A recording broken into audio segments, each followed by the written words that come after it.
What's up, guys? Orca's here, and today we have another video. Today we got another weather video. The last video I made, it was the top 10 North Dakota tornadoes from 2000 to the present day, and now I'm making a follow-up on that video. Today we have the top 8 North Dakota tornadoes from 1950 to 1999. So no top 10s. Honestly, finding a lot of information on these tornadoes, even just for these 8, was a good amount of work to do. And, since there was only 2 F5 tornadoes and then what would be 6 F4 tornadoes from this time, the other 2 would have been EF3s or lower. And I looked at Tornado Archive, and, a lot of the EF3s just didn't look really that notable. Like, I didn't think they were worthy enough to be included on this list. So today we're just doing the top 8 North Dakota tornadoes. And like I said, that includes the 2 F5 tornadoes that happened during this time, and then the 6 F4 tornadoes that happened during this time. So with that being said, let's get into it. And by the way, this is in no particular order. There isn't a best tornado, like the first best, like number 1, or the worst tornado that I included.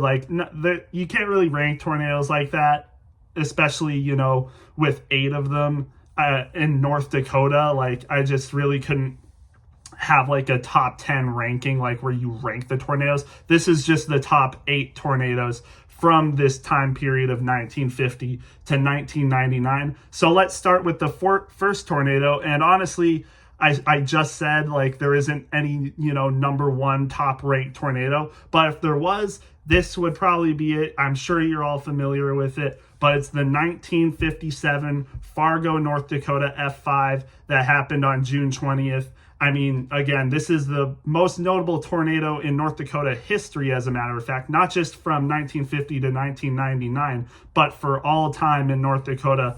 This one directly struck Fargo, North Dakota, the biggest city in North Dakota, and it caused 10 fatalities and 103 injuries. There was also 2 other fatalities that happened that I just actually read about that was likely from the tornado, but those 2 fatalities were not counted as the official death toll for the tornado. So officially, it's only 10 fatalities from the tornado, but there were also 2 other fatalities from this system, whether it was the tornado or something else. But again, 10 fatalities, 103 injuries. I'm sure you guys know all about this tornado. It struck the Golden Ridge subdivision, and that's where the worst damage occurred. It was widely documented. Ted Fujita himself went and surveyed the damage and wrote a whole paper on it. It's over 60 pages long, and it's free to check out. I've looked at some of it. I haven't read all of it, obviously, because that would be a lot of time, but very well detailed. And honestly, this tornado really shaped, the scientific discovery and scientific progress of how to understand tornadoes. And thanks to Ted Fujita, I mean, his work on this tornado was absolutely insane. One of the most, widely documented tornadoes in history, honestly, and it comes from North Dakota, which you wouldn't think, one of the biggest tornadoes, most widely documented tornadoes would come from North Dakota, but that's the case. Again, the biggest tornado in North Dakota history, the deadliest tornado in North Dakota history, very widely known by a lot of people. So it's the first tornado I wrote down. So it should be no surprise that the second tornado that I wrote down was the 1953 Fort Rice F5. So this is actually the first F5 tornado that happened in North Dakota. This one is a lot less known, I would say. I feel like a lot of people really know about the Fargo F5, but a lot of people don't actually know about the Fort Rice F5 that struck on May 29th, 1953. This one caused 2 fatalities and 20 injuries. And the most notable damage that occurred was that this tornado completely leveled a church and dug the pews of the church 3 to 6 feet into the ground. I mean, this tornado was definitely strong. It also hit the town of Fort Rice and destroyed a lot of buildings. And that's where the 2 fatalities came from. And yeah, this one occurred close to, I think, the Missouri River. It was either close to the Missouri River or close to Lake Sacagawea. but this one struck that town, Fort Rice, which is basically kind of like a government run town or a government city from what I would understand. I mean, it's called Fort Rice, so that would make sense. But again, this is the first F5 that would occur in North Dakota, and it is one of only 2 F5s or EF5s that have occurred in North Dakota. There's been no EF5s that have happened in North Dakota, so this is only one of 2 F5s that have ever happened. There's been no other F5s. It's just the Fargo one and the Fort Rice one. So 2 of the most powerful tornadoes that have ever struck North Dakota. You could debate some other tornadoes might be stronger than this Fort Rice one that have happened in North Dakota, but officially it is the second, or I guess, one of 2 only F5s in the state. So yeah, this one again happened in 1953, with the Fargo one happening 4 years later in 1957. So 2 F5s in North Dakota state history, and they happened 4 years apart. So very notable tornado here. And then the next one I have is the 1999 Mountain F4 that happened on June 6th. This one, actually, funny enough, it happened in 1999, and 1999 is the last year I'm covering for this, tornado segments. Like I said, from 1950 to 1999. So this one just squeaked by for my coverage on this one. If it happened in 2000, I would have covered it in the last video, but this one happened in 1999. So right on the last year. And honestly, it didn't, compared to a lot of these other tornadoes, this one really didn't cause all that much damage. All that I could find about this one was that it damaged some farm equipment like a combine, and threw the combine like a couple hundred yards or something. But the only, the most notable damage was that it only leveled one farm home. It leveled a farm home, and that's how it got its F4 rating. But other than that, this one didn't cause much damage, it seemed. It was, I'm pretty sure I checked like the price of the damage, and it really wasn't that high at all either. So it really just seems like it was this one farm home that just got very much destroyed, enough to give it an F4 rating, and then some farming equipment like a combine was thrown a couple hundred yards, which is still impressive. I mean, a combine weighs a lot, so for a tornado to even move a combine is pretty impressive. But a combine was thrown over 100 yards, so that's definitely pretty impressive as well. But the most impressive damage, I would say, was that just a farm home. One farm home was completely obliterated, which got it the F4 rating. So again, not a very notable tornado, but this was the last not the last F4. This was the last violent tornado of the 1900s, and then the next F4 would happen in 2002, I believe. So yeah, still a notable tornado, but not as impressive as some others on this list.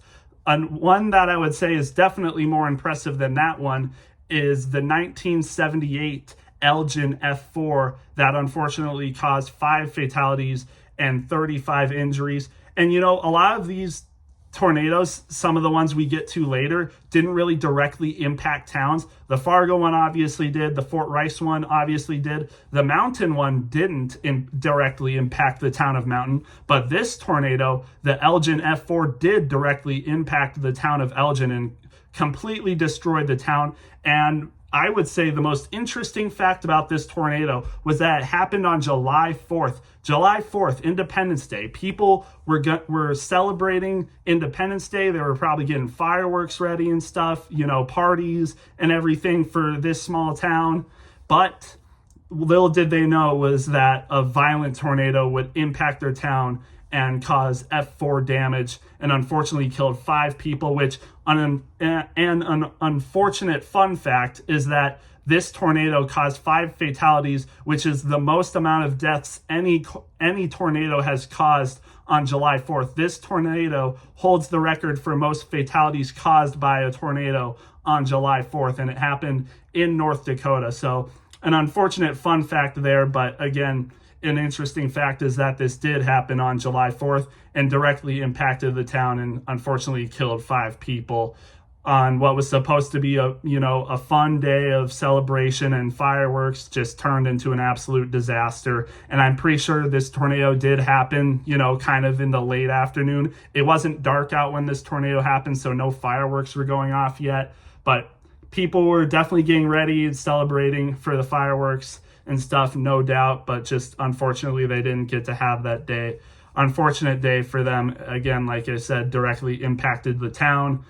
And the next tornado, unfortunately, isn't much better, as it also did cause fatalities. It is the 1955 Richland County F4 that happened on July 2nd, which caused 2 fatalities and 19 injuries.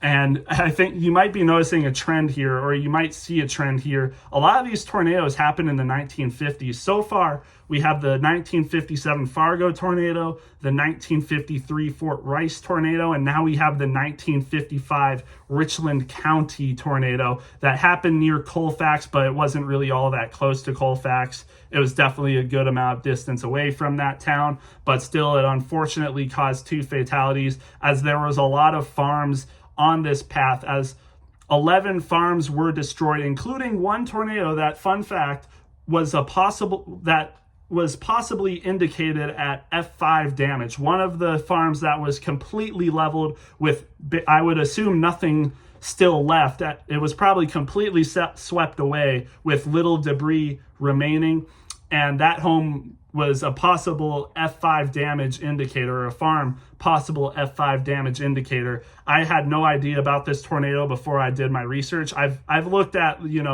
all the tornadoes that have happened in North Dakota, especially the violent ones, but when I was doing my research on the tornadoes, I did not know that this tornado specifically had possible F5 damage.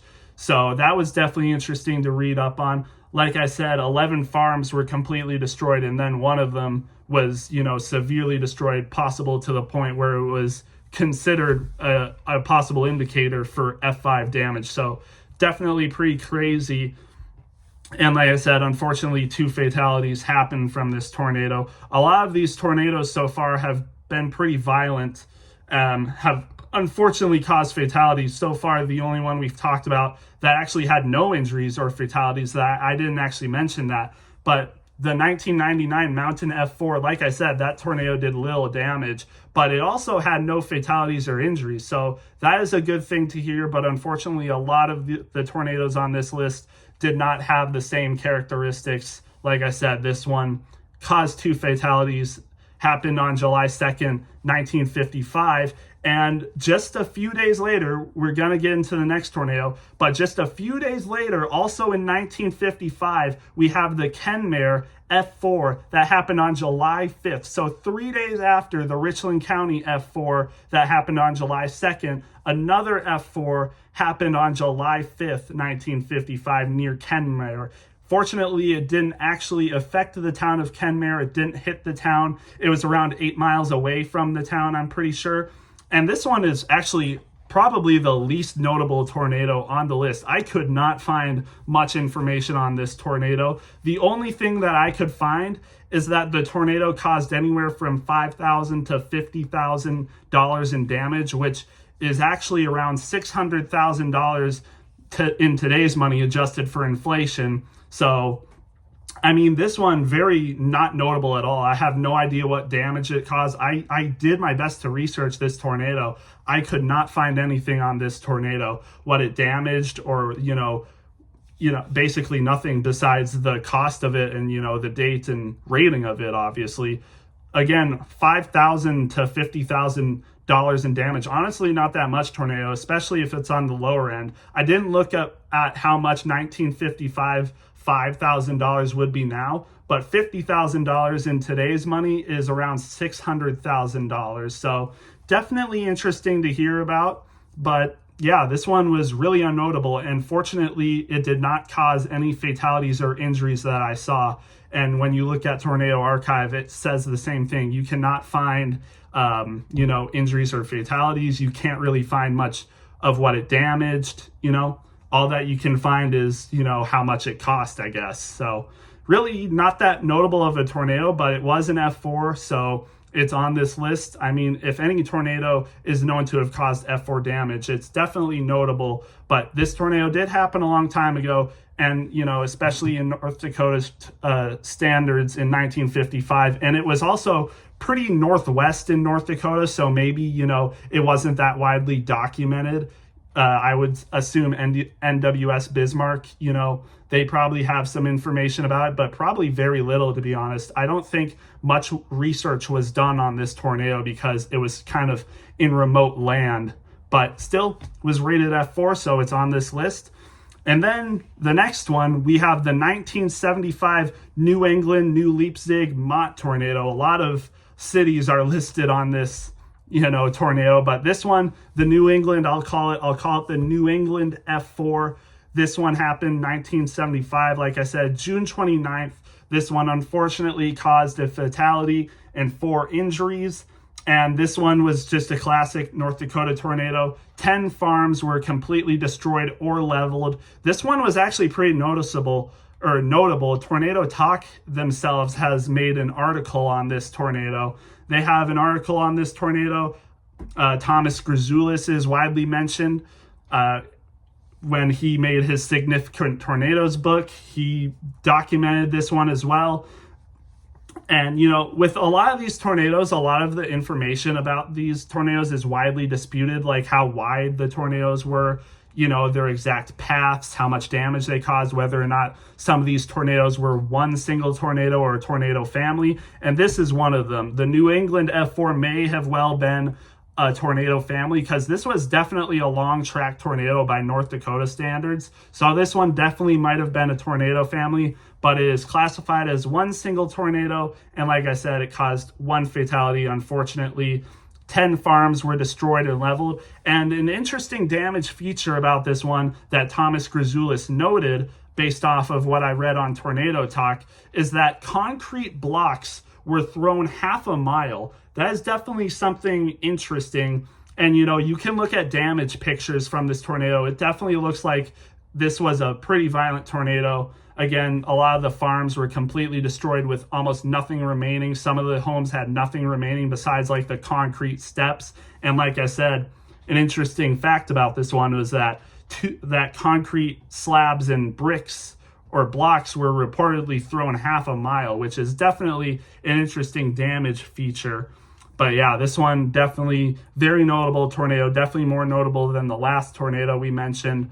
And this one, again, F4 rated, definitely a very strong tornado. And then the last one on this list, the 8th spot, which again doesn't really mean anything. It could, this one could very well be like the third ranked or whatever, but I'm not ranking them like I said. But the last one that I will talk about is the 1952 Tuttle F4 that happened on July 1st and caused 1 fatality and 26 injuries. I think you've kind of noticed a pattern by now. A lot of these tornadoes happen in June or July, and that is the peak of tornado season. The only tornado that actually on this list that didn't happen in June was the Fort Rice tornado, but that still happened on May 29th, which is pretty close to June. But other than that, it seems a lot of these tornadoes seem to occur in late June and early July, and that's definitely a pattern that the NWS and weather research has picked up on. Peak tornado season is normally around, mid to late June and July, and then kind of wears off by then. Sometimes we get big tornadoes like the Northwood EF4 that happened in late August, but generally they normally tend to happen in June and July. But like I said, this one, the Tuttle F4 happened on July 1st, 1952. And there we go. Like I said, another 1950s tornado. It's from this list, I think what I'm going to count right now, 1, 2, 3, 4, 5 of the 8 tornadoes on this list happened in the 1950s. So the 1950s seemed to be a pretty big year for North Dakota tornadoes, and this tornado was no exception. This one happened in 1952, like I said. And what I could find on this tornado was that 8 homes were demolished, and that's basically the only damage feature. But one thing that Thomas Grzoulis noted is that railroad cars were thrown 600 yards. I don't know how heavy those railroad cars were, but if they were like what I'm thinking they are, that's a very impressive feat for a tornado, especially if they were loaded with stuff. Throwing railroad cars 600 yards is definitely very impressive for a tornado. This tornado no doubt was violent, and I'm pretty sure you can see some damage photos as well. Tornado Talk has also made an article on this tornado, and some of the damage that you can see from this tornado is definitely very impressive, and unfortunately did cause a fatality and 26 injuries, which is on the higher end of injuries, to be honest. Some of these tornadoes, like I said, like the 1955 Kenmare one and the 1999 Mountain one, didn't cause any injuries or fatalities, but this one caused 26 injuries and a fatality. And like I said, 8 homes, I would assume, completely demolished with barely anything left, which would grant it that F4 rating. And I would assume, railroad cars being thrown 600 yards would definitely grant it an F4 rating as well, as that is very impressive for a tornado to do. But there it is. There's the 8 top 10 North Dakota tornadoes from 1950 to 1999. I'm sorry I didn't make it top 10, but, again, some of the F3s that we're looking at just, didn't really seem like enough to include. Some of them, a lot of them, or a couple of them were like Montana, South Dakota border, and then the ones that were in the North Dakota borders just didn't seem that notable to include, so I left them off. But that's the 8 top 10 North Dakota tornadoes from 1950 to 1999. Again, some very notable ones like the Fargo F5 and the Elgin one, and the Richland County one near Colfax, that was a possible F5, which was interesting to hear about when I was doing my research. Definitely a good video, definitely fun to research these tornadoes, and also a pretty big notable one, the Fort Rice F5. The only 2 F5s that have ever happened in North Dakota occurred in this time period. So that was definitely interesting to learn about as well. I already knew that before making the video, but again, fun video. I don't know if I'm going to make another video like this, the 1800s to 1950, or I guess 1949. I don't know if I'm going to make a video like that. I know there are some notable tornadoes that happened for sure, some F4s as well. So I might make a video about that. We'll see. It would probably be the last video I make on North Dakota tornadoes for, top 8, top 10 and whatever. But yeah, I hope you guys enjoyed, and we'll see you in the next one.